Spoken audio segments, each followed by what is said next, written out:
കൂട്ടുകാരെ, ഓരോ ദിവസവും ഞാൻ ഉറങ്ങുമ്പോൾ ദൈവത്തോട് പ്രാർത്ഥിക്കാറുള്ളത് അടുത്ത ദിവസവും ഒരു പ്രശ്നവും ഉണ്ടാവാതെ എല്ലാവരും നല്ല രീതിയിൽ പോകണമേ എന്നുള്ളതാണ്. ഓരോ വാർത്തകളും രാവിലെ എഴുന്നേൽക്കുമ്പോൾ കേൾക്കുന്ന വാർത്തകൾ വളരെ മോശമായ വാർത്തകളാണ്. ഒന്നുകിൽ പീഡിപ്പിക്കപ്പെട്ടു, അല്ലെങ്കിൽ കൊലപാതകം ചെയ്യപ്പെട്ടു എന്നുള്ളതാണ്. ഇവിടെ ഉണ്ടായ ഒരു വിഷയത്തെ ആസ്പദമാക്കിയാണ് ഞാൻ സംസാരിക്കുന്നത്. നമ്മുടെ തൊട്ടടുത്ത് തന്നെ 2 ദിവസം മുന്നേ നടന്ന ഒരു കൊലപാതകം നിങ്ങൾക്ക് എല്ലാവരും അറിഞ്ഞതാണ്. ഒരാളെ 2 പേര് ചേർന്ന് ആവശ്യമില്ലാത്ത ഒരു കാരണത്തിൽ കൊല ചെയ്യപ്പെട്ടു.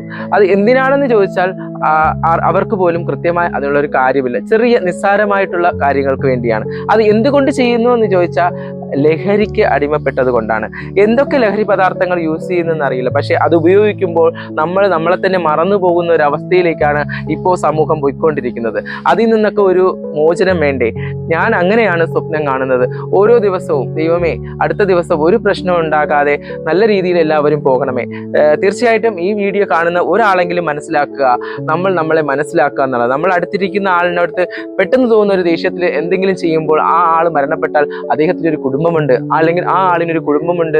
അവർ ആ ആളിനെ ആശ്രയിച്ചായിരിക്കും ആ കുടുംബം മുന്നോട്ട് പോകുന്നു എന്നുള്ളത് നമ്മൾ എപ്പോഴും ഓർക്കുക എന്നുള്ളതാണ്. നമ്മൾക്കാർക്കും അവർക്കൊന്നും ചെയ്തു കൊടുക്കാൻ പറ്റില്ല എന്നുള്ളതും കൂടെ നമ്മൾ ഓർക്കുക.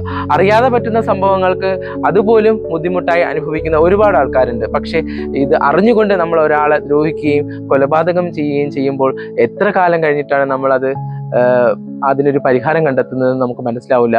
ദൈവമേ, ഇനിയെങ്കിലും ഇങ്ങനെയുള്ള നീചമായ പ്രവൃത്തികളൊന്നും ഉണ്ടാവാതെ മുന്നോട്ട് പോകാൻ കഴിയണമേ എന്നുള്ളൊരു പ്രാർത്ഥന മാത്രമേ ഉള്ളൂ. ഇത് എൻ്റെ മനസ്സിൽ തോന്നിയ ഒരു വേദനയാണ് ഞാൻ നിങ്ങളോട് പങ്കുവെച്ചത്. ഇനിയെങ്കിലും ഇങ്ങനെയുള്ള പ്രശ്നങ്ങൾ ഉണ്ടാവാതെ നല്ല രീതിയിൽ പോകുന്ന ഒരു സമൂഹത്തെ ഞാൻ സ്വപ്നം കാണുന്നു.